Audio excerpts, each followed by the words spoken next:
the order? I don't know. You can. Do we have to vote on that? Do we have to vote on is that like a motion thing that we have to vote on? No, if anybody had any objections, then she just wouldn't be able to participate. Yeah, and we I have don't none. vote in work session, so. That's true. I have none. Okay. So at 5:06 p.m., I will open our work session meeting, and we'll begin with the review of agenda items on the consent agenda. And I think that one of them we're actually covering later in work session. So we'll move on to counselor concerns. Anything there? Then we will go ahead to our agenda. And the first item, I believe, is the emergency declaration update. And Barbara just stepped out, but I can tell you that it's basically the same thing that we have been doing, which is just renewing the emergency declaration to be in line with the governor. So unless you have any questions, we're just going to be asking to renew that during the regular meeting. And that's included in our packet, I believe, at the end of our packet. Yep. So then we'll go ahead to the Stormwater Master Plan contract award. All right, we'll turn that over to Coy Lee and Carrie Rappold. Oh, sorry about the darkness down here. If you can see my face, yeah.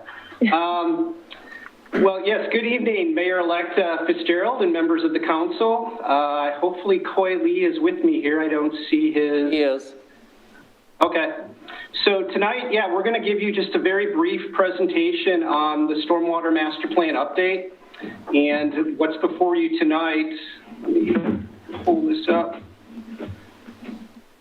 is actually the approval for the, can you all see that? Yes. Okay. Yep. So what's before you tonight is actually the approval of the contract with the consultant that was selected, which is Brown and Caldwell. And so I'm going to give a little brief introduction in regards to the past history and how we've moved towards working on this plan. And then Coy is going to go through the selection process and some of the issues that we'll be looking at as part of the plan.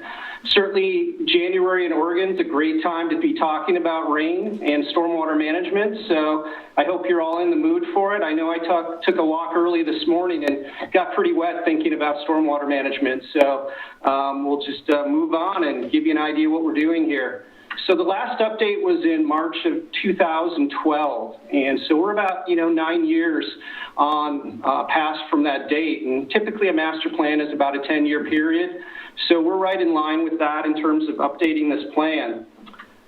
There's definitely been some things that have been happening over the last 9 years that we want to take into account as we're doing this master plan. One is we just recently received the draft permits, the new stormwater NPDES permit from DEQ, the Department of Environmental Quality. And that's actually going through a comment period right now where DEQ is reviewing all the comments that they received, including comments that the city provided. That permit will be moving us possibly in some new directions in regards to our design standards possibly, and as far as the water quality requirements that we have to deal with in the community. A lot of this we've accommodated over the past 5 to 6 years in terms of some changes we made to our public works standards, but there's the potential that it could introduce some things that may take us in a new direction and that we'll have to work with through the master plan. There's certainly been annexed areas that have come into play since the previous master plan, specifically Frog Pond. We're currently working, as you know, with Frog Pond West, but ultimately we'll have Frog Pond East, Frog Pond South, and then there's the Coffee Creek Industrial Area, as well as the potentially in the future, Basalt Creek as far as what we'll be working with. So those areas certainly introduce some new discussions into the master plan, some new issues that we may need to look at in regards to existing conditions, future conditions. So that'll all be covered as part of the master plan. And then certainly it's always important in terms of, the outcome of a master plan, the projects that are selected. So we'll be looking at the current projects that we've had from the 2012 plan, as well as looking at new ones that might be necessary. one of the things that we're responsible for with our NPDES permit is the retrofit of areas that historically haven't had any type of stormwater treatment. Excuse me.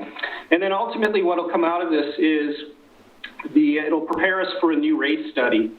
And we really need to look at that as far as the rates that we're charging, whether those will be the system development charges or the stormwater fee that we charge within the community. So the capital projects will certainly, provide a basis for that rate study and looking at the future costs that are associated with it. So I'm going to hand it over to Coy at this point, and I can just advance the slides for you, Coy. All right, thank you, Gary. Good evening, Mayor-elect and the Council. As Gary mentioned, I am the Development Engineer Manager co-managing this project with Gary. So we basically received 3 proposals from 3 different consultants. The first one is Brown Caldwell. The second one is OTEX. And the third one is Northwest Watershed. Through our review and selection process, we selected Brown Caldwell as a consultant to do the stormwater master plan update for the city. The reason we chosen Brown Caldwell, first because they have outstanding experience working in master plan throughout the Oregon region. In the past decade, they have performed about 15 master plans, including a few of or several of agencies that adjacent to Wilsonville. The second reason we chose them because they have local experience and knowledge working with Wilsonville on Pacific, the MS4 permit. The third reason we choose them because they have an very innovative proposal. So as you see on the right-hand side of the presentation, the scope of their service they provided will include basically 4 major tasks. The first task that will review they will do the regulatory review, which they will review our municipal code, our public works standard, and they also review our council goal and policy that associate with the comprehensive plan. Through their review, they will make sure that our policy and standard are still current, compliant with the federal and the state requirement, and also are in compliance with our MS4 permit. The second task, they will do a system before they do in the second task, they have to do a data collection, which will be conducted through interview with the staff and collecting data from our city GIS information. And also, if needed, they will perform and conducted field survey to collect additional data. The second task that we'll do is they will do the system assessment, which including looking at our current hydrologic and hydraulic models to make sure they are still meeting complying with our requirements and validate the model so that they can utilize this model to assess and analyze the system to come up with project lists that are comprehensive so that we can use that to generate the rate study for the next step. So one or two of the major tasks that we ask them to do is to look at the opportunity for the city to retrofit the existing system when the opportunity available. That particular task right now hasn't been included into the previous stormwater master plan, and that's one of the tasks that we asked them to do. The second task that we also asked them to do is look into the feasibility of whether a fee in lieu program will be feasible to be included and to be implemented in the future. That particular program we don't have in our current master plan right now, but it would be a very handy option. So for area where land is limited, for example, in the town center plan where land is very limited, it will be used for mostly for development. If we have a fee in lieu program, we will be able to collect the fee and implement into a regional, use that money to build a regional facility. With that, we are asking you tonight to award our Brown Caldwell as the consultant to do our stormwater master plan, and the contract award is $393,946. Karen and I will be available for any questions you may have. Thank you. And is there questions from council members for staff? Councilor Linville? Thank you for the report. That was helpful in addition to the materials in our packet. I was wondering, I know that this is well within the budget that was established for the plan. But I was wondering if, given that the decision was made for this particular group based on the fact that they were most qualified to perform the engineering consulting services for the project, would that override cost decision, or was that just the primary decision?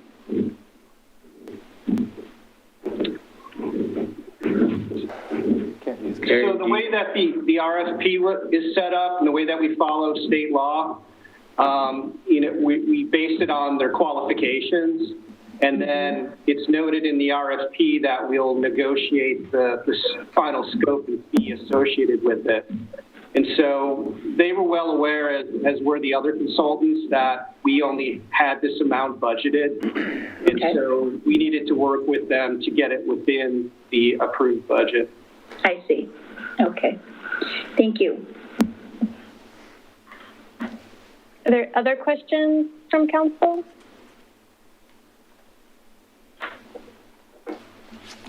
Not seeing anybody raising their hands. I did have a question earlier, which I forwarded to staff, and they responded asking kind of how this master plan process would work or be affected by, or perhaps overlap, I wondered, with some of the work that was needed and we've discussed here on council for the Beckman Dip Bridge, that culvert down there.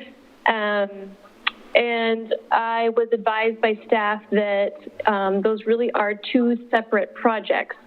However, it is the same company that is doing the work. So there may be some familiarity, I guess, that might be beneficial, but that they are very much distinct projects. Do you have anything that you wanted to elaborate on that? I just wanted to share the information that I gained today. Council President Ackerville, I think you covered that really well. They are distinct projects, but there is an interface between the two, specifically there's a hydraulic and hydrologic analysis that's going to be done with the Beckman Dip project. Mm-hmm. And so that information will basically rely on some of the same things, the data and the modeling that we would do as part of the Stormwater Master Plan. And so the expectation is, since it's the same consultant doing both projects, that whatever work they would do in regards to the Beckman Dip project, that would just be, a piece that would be added to their work with the master plan. And so I think there is an efficiency there in regards to some of that, data that specifically needs to be looked at, and then how they, incorporate that modeling work. So yeah, I think it's good timing, especially in regards to both projects moving together simultaneously in that way. And I think we'll see some benefits from that perspective. Okay, thank you. Mayor-elect Fitzgerald? Yes, I had a question about what you expect to see from this report when it is completed that will be useful in guiding budgeting in the next, few years. Sure. So as far as the outcome of the master plan, just like any master plan, it'll be really the guiding document that we'll use to look at a whole range of things, whether it's our public works standards and how we apply those to private development in the community. And then ultimately, this list of projects that we'll have to look at to deal with, past situations, current situations, future situations in terms of our stormwater management system. And so that will have the most significant bearing in terms of the cost associated with it, the capital improvement plan projects. And so that will be the basis for the rate study that will follow with the master plan. And, that will, like I said before, will have some impact in terms of what we charge to residents of the community through the stormwater utility fee, and then how we go about assigning system development charges to private development and development within the community.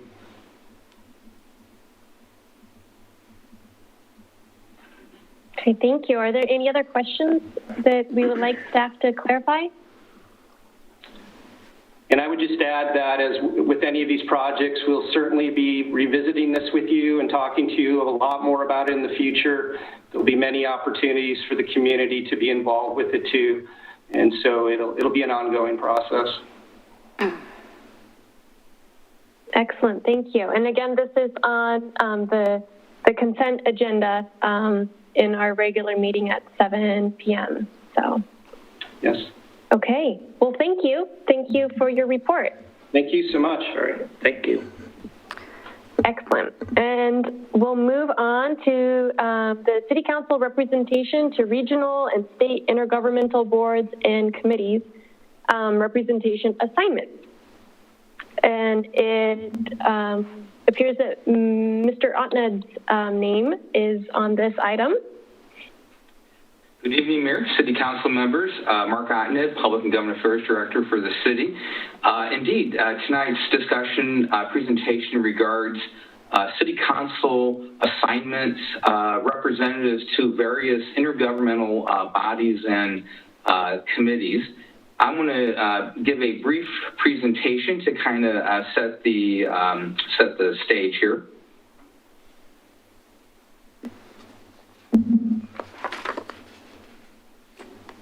Okay. Basically, there's a number of bodies that the City Council appoints City Council members to be the city's representative.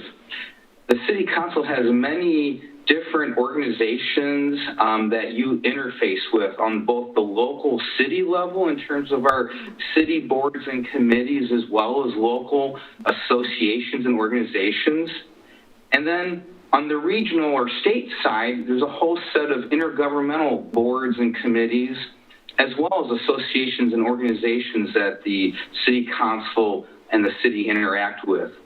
On this here, the white reverse type on black background indicates those bodies that the City Council assigns City Council members to be a representative or liaison to that body.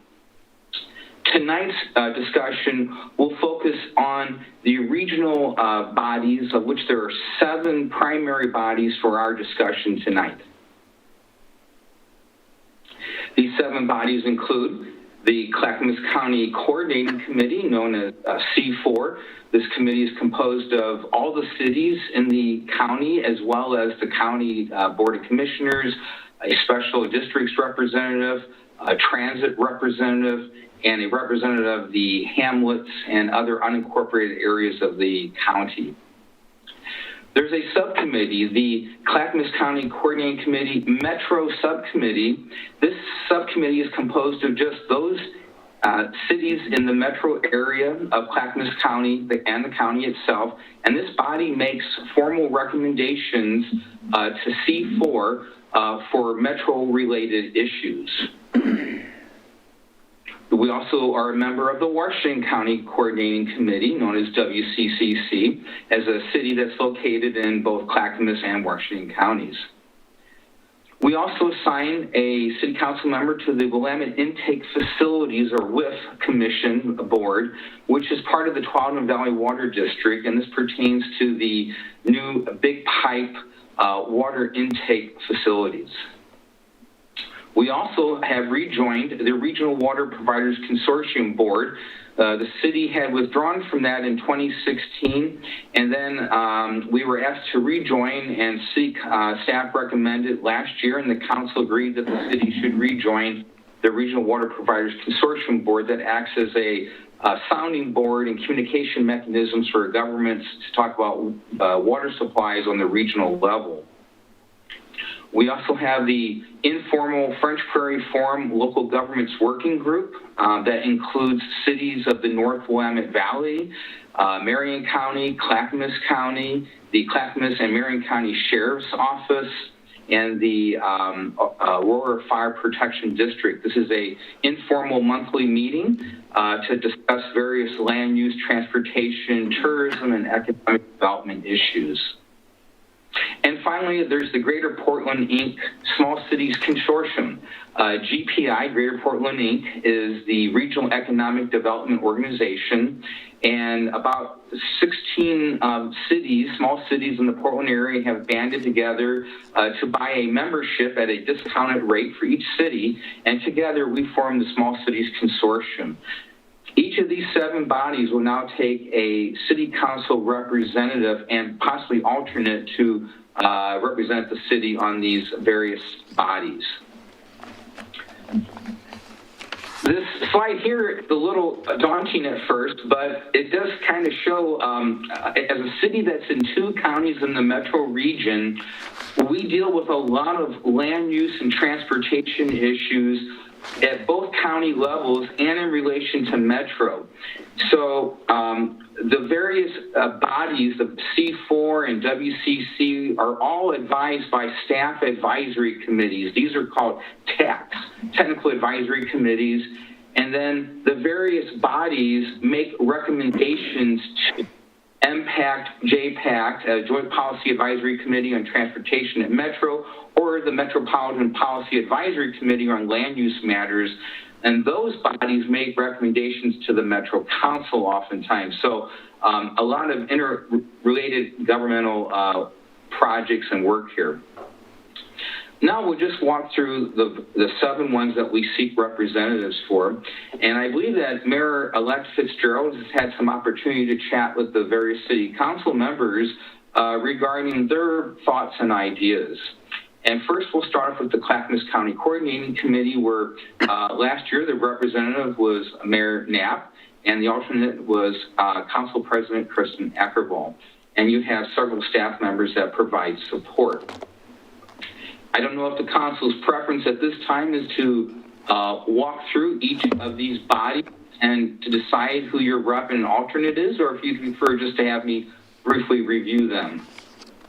And what would you prefer, Mayor Fitzgerald? I'd like to hear your thoughts on this. Thank you. I'd be glad to go through it now. I've talked with everyone about it in different conversations over the last couple of weeks. This first one, Clackamas County Coordinating Committee, I did attend that as an alternate a few times, several times when I was on the council before. And learning from that and seeing who attends that, I think it's important that as mayor, I be the representative to the Clackamas County Coordinating Committee, and I would like to ask Councilor Linville to be the alternate. Okay, so.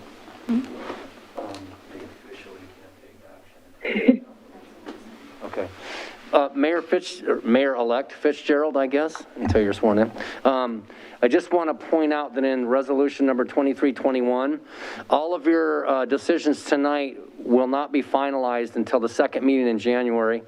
Per the resolution that the city attorney just handed me, it says that at the last regular meeting in January or at the first meeting in February of each year, the councilors shall discuss and announce their liaison appointments. So tonight, all you're doing is tentatively walking through it and having a discussion, and we'll bring back the final form for your approval at the regular meeting on January 21st. So is it, should we talk about who could be in these positions? Yeah, I think the reason why it's on work session is to have any discussion that you might want to have, and then we'll bring a formal resolution back, or however we need to do that. We can do it under mayor's business with all the finalized stuff, and if there's any issues or discussion that comes up tonight, we'll have time to make adjustments as needed. Okay, and I do have a related question. Earlier in your presentation, Mr. Ottenod, there are so many different committees, but you also brought up you showed on a slide the Tourism Committee and the Community Enhancement Committee that we'll need to talk about. Is that pre-scheduled for a certain date? Is that for the 21st, or what? Is there a plan, those two right there? Not initially, but we certainly could be happy to do that. I think you could include them in your discussion tonight, just understanding that none of this is finalized until you actually vote on it at your next meeting. Okay. Well, if you wouldn't mind, since we have the slide here, remind us of who is currently serving in each of those two, please. Sure. Currently, on the Community Enhancement Committee, we have one vacancy, that of former Mayor Knapp, who had served, and Councilor Linville currently serves on that committee. So that committee has one vacancy now and does need a city council position. Mm-hmm. The other committee is the Tourism Promotion Committee that has a formal city council liaison, ex officio, member of that committee. And currently that member is Councilor Charlotte Lehan, who is serving as the liaison. Okay. Well, I didn't have a chance to talk about that one really with anyone, or I just didn't get to it, I don't think. But I was thinking of considering Councilor West for the Community Enhancement Committee. And maybe for the general audience, just describe what that committee does, because its name sounds like it's going to be doing something different than it does. Sure. The Community Enhancement Committee is a relatively new committee. This committee is charged with basically overseeing and dispensing metro fees that the city receives for tipping fees at the Republic Services WRI facility in Wilsonville. For each ton of wet waste that's transferred in Wilsonville, the city receives $1 of revenue share from Metro. Generally speaking, it's been about $70,000 to $90,000 a year in terms of the amount of revenue. And then various community groups or other organizations, city staff, et cetera, can propose projects that have community benefit. There's a wide variety of projects that can be funded with the community enhancement funds. This committee usually meets maybe 2 times a year, possibly 3 at the most. And we receive applications from different groups and so forth throughout the community to be evaluated and awarded those funds. Correct. And then, so that's just one idea that maybe we can just think about. I don't know how people want to discuss it. And then also the Tourism Promotion Committee, just since we're on that one. Yes, the Tourism Promotion Committee meets usually 4 to 6 times a year. Councilor Lehan has been the liaison since the inception of that committee in 2016. And the committee has requested that Councilor Liaison Charlotte Lehan continue her liaison role with that committee. Okay. So for our discussion purposes, I mean, that's good enough for me for now. Council President Ockervall, do you want to move on to these other committees, or how do you want to do this? You know, I wonder if it would make sense to kind of move through them all, and then we kind of have a sense of where things lie, and then if there's people that want to discuss or have comment, then that might be the best time to do so. Okay, good. Thank you I just wanted to touch on those two committees. Yeah, thank you. So then the next one is the subcommittee, the Clackamas County Coordinating Committee, which is the Metro subcommittee of that.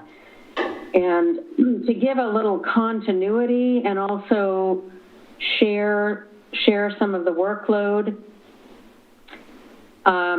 what I was considering on that one is to ask Councilor Linville to be the representative, and I would be the alternate on that one.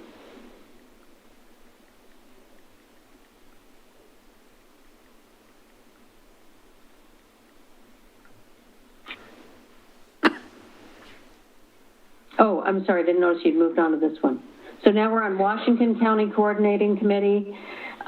This I see as very similar in that to the C4 committee, with a lot, mostly mayors attending that. I think it's important for our collaboration with our neighboring cities for the mayor to represent in that one. And so I would recommend serving as the representative there and asking Councilor President Ockervall to be the alternate. And I will note that the Washington County Coordinating Committee is the only body here that it does allow a staff alternate to attend. And so traditionally the City Council has asked me to be the second alternate should neither the mayor or should it, neither the representative or the first alternate be available to attend. I'm able to attend. Okay. And then we could move on to the Willamette intake facilities. I spoke with Council President Ockervall about this committee and how it's been going, and I don't know if you want to describe that a little bit, Councilor President Ockervall, but I thought it would make sense for you to continue there if you would, and you're the one on the committee, you might want to describe it. Sure. As Mr. Otned said in his presentation, this is the Willamette Intake Facilities Commission. The group recently, this last year, started kind of a mission, vision, values process. So I have been involved in the interview and the meetings for that, and so I'm happy to continue as that work continues into 2021. And I was, in my sketch here, I was thinking that Councilor West could do well as the alternate there. We have a lot of cities participating in that, and it has some relevance also to just a lot of our regional activities. And if we have, the alternates attending periodically, we'll have more knowledge about these things. I will note, Mayor and Council, this slide does have a slight error. During 2020, Mayor Knapp dropped off as the primary rep, and Council President Ockervall is the primary rep, and Councilor West was the alternate then.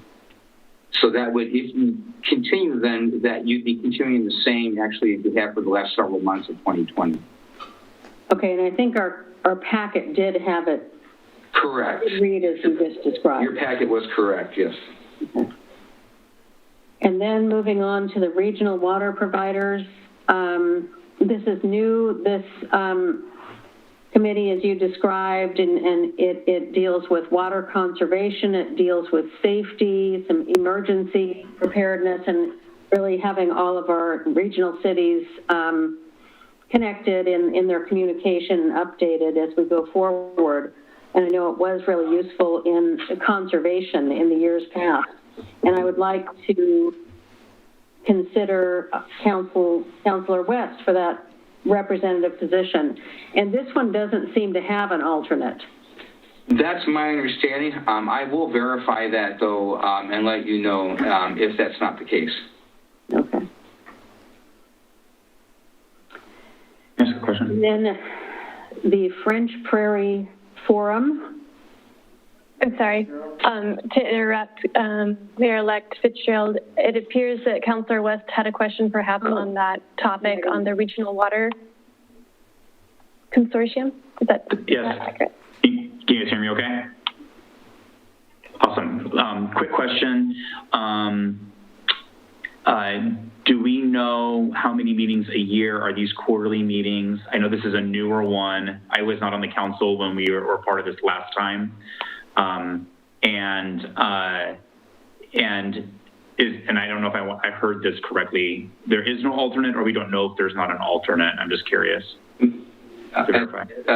Mayor and Councilor West, a very good question. At this point, I am not aware of there being an alternate representative. However, I will verify if that's the case or not. Right now, this board meets quarterly. In your packet, I did list the meeting dates for the various bodies. This body meets the first Wednesday on February 3, June 2nd, and October 6th. So currently, there's only 3 meetings scheduled for 2021, and they're from 6:30 to 8:30 in the evening on those Wednesdays. And as you're going along here, I just want to point out that we're not expecting you to be up to speed on all these various things. So you all have staff representatives that will help you out, that will debrief you, give you whatever information you need. So if that's a concern, just know that we will address that as we move along. Thank you. Yeah. Mayor-elect Fitzgerald?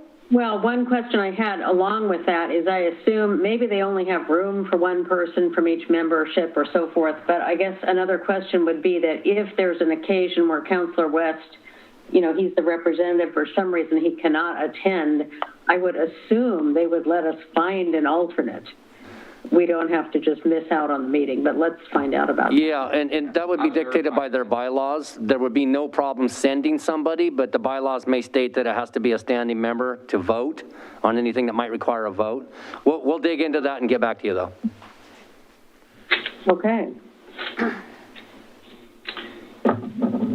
Good question. So now to the French Prairie Forum Local Governments Working Group. And I think Mr. Ottenau described that well.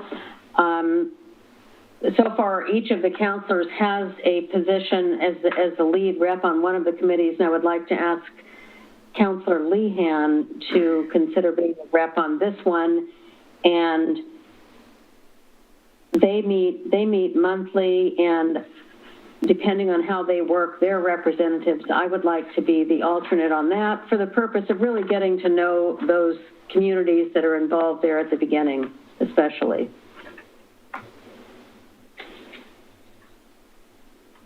And our last one. Okay, Greater Portland, Inc.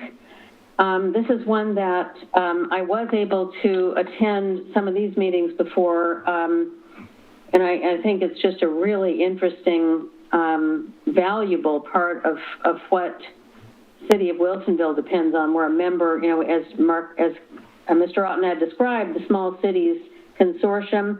I would like to be the representative there, and I would like to find out if we can rotate counselors through there so that we can have a good level of awareness and share that responsibility of alternate and how that can be attended. If you could find out a little bit more about that one.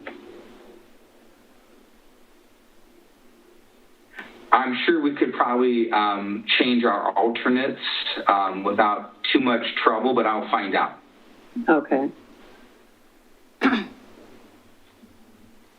So did we cover the first list for tonight? You did. You covered all 7 bodies that required appointments.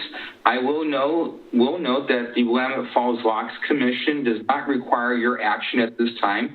Councilor Linville was appointed by the governor's office last year, and the commission will continue through June 30th of 2021 at least, potentially longer, but it's been authorized through that time period. So at this time, there will be no action needed by the council regarding the Locks Commission.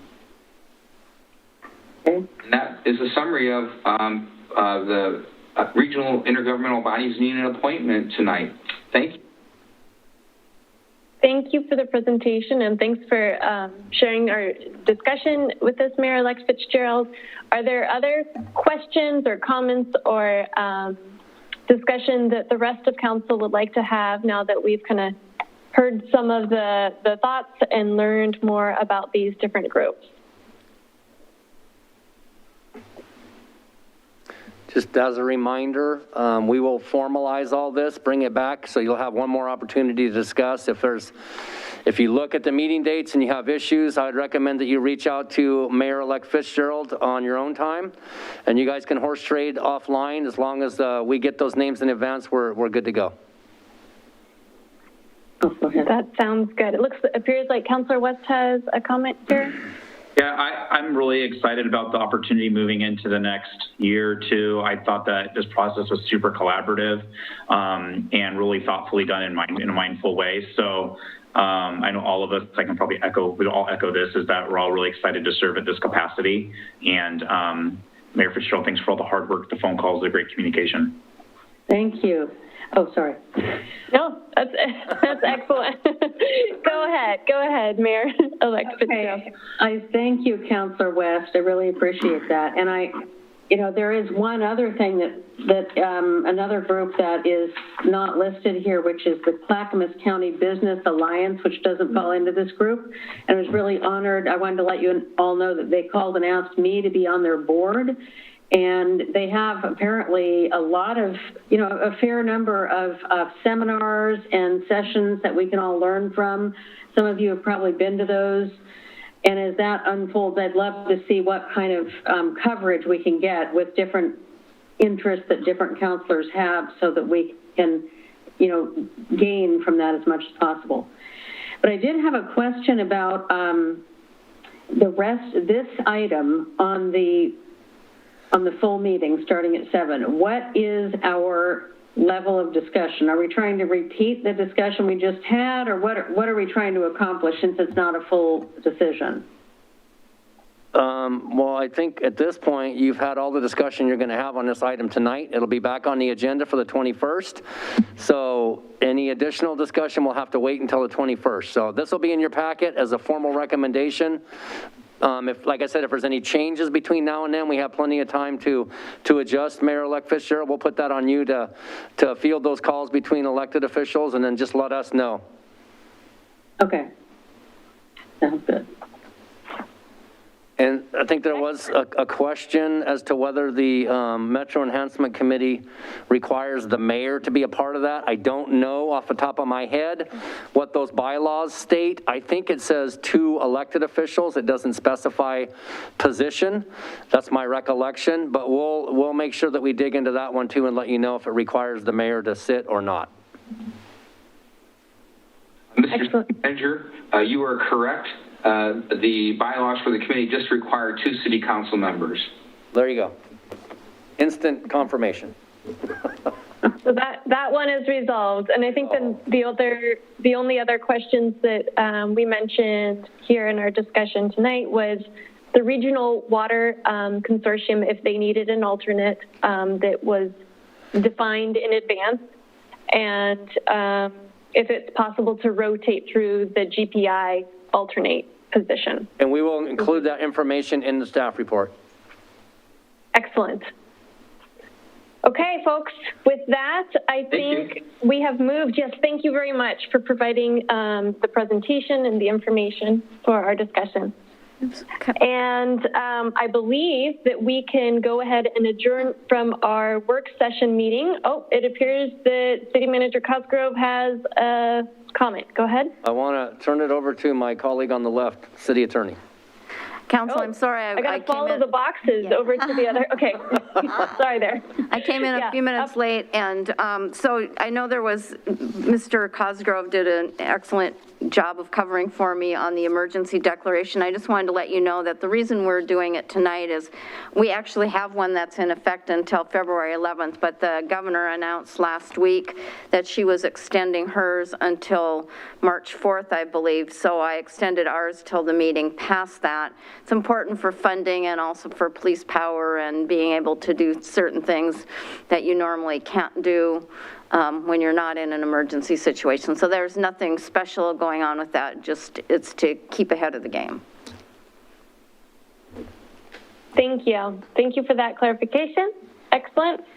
And just to confirm, when we adjourn from this, we will remain on the same Zoom link, correct? Yep, so you can just mute yourselves and unshare your screen unless you want us to hear and see what's going on in your house. Otherwise, when you come back at 7, you can just go live, and then we'll wait for the lights to dim and do our normal thing, and we'll get right into the swearing-in ceremony. Okay, and yes, that's correct. We start with the swearing in, and then the roll call will follow. So you kick us off for that swearing in, is that correct? Yeah, we're going to mute you and unshare your screens, and Beth Wolf in the chambers here is going to take control, and we have Judge Winehouse to do the ceremony. So yeah, the first part of the meeting will be controlled by staff, and then we'll turn it over to our new mayor. Okay, well, excellent. That starts at 7? Yes, ma'am. 7 p.m. Okay. So we get a brief break. Break for dinner. Yeah, go have some dinner. We'll see you back in an hour. Yeah. Okay, thank you all. I will close our meeting at 5:52 p.m. on January 4th, 2021. This work session is completed. Thank you. Thank you.